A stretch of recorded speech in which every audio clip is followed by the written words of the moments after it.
ये हमको समझना चाहिए कि ये बीमारी कहाँ से शुरू हुई और किस तरह फैली।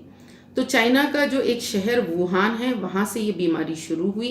वहाँ पर जो मार्केट थी, जो जहाँ पर यानी बहुत ज़्यादा जो जानवर बेचे ख़रीदे जाते थे, और आप तमाम जानते होंगे कि जो वाइल्ड एनिमल्स जिस तरह के बैट्स हों, रैट्स हों, स्नेक्स हों, तो ये सारे जो जानवर हैं, सांप, चूहे और चमड़े की चूड़ी, ये सब चाइना में आम तौर पे ये ग़िज़ा है लोगों की। और एक मार्केट में जहाँ पर ये सेल होता था, जिसकी ख़रीद फ़रोख्त होती थी, वहाँ से ये जो वायरस है वो फैलना शुरू हुआ है।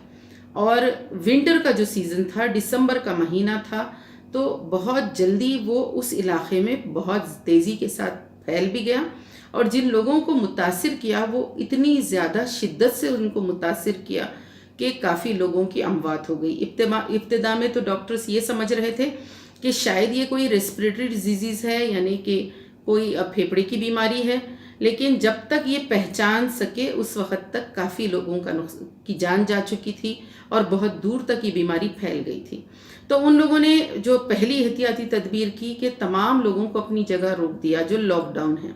उसके बाद जो केसेस हैं उसको टेस्ट किया गया, और उनके करीबी जो कोई पेशेंट आइडेंटिफाई होता तो फिर उसके जो करीबी लोग हैं उन लोगों को भी आइसोलेट कर दिया जाता, यानी क्वारंटाइन कर दिया जाता।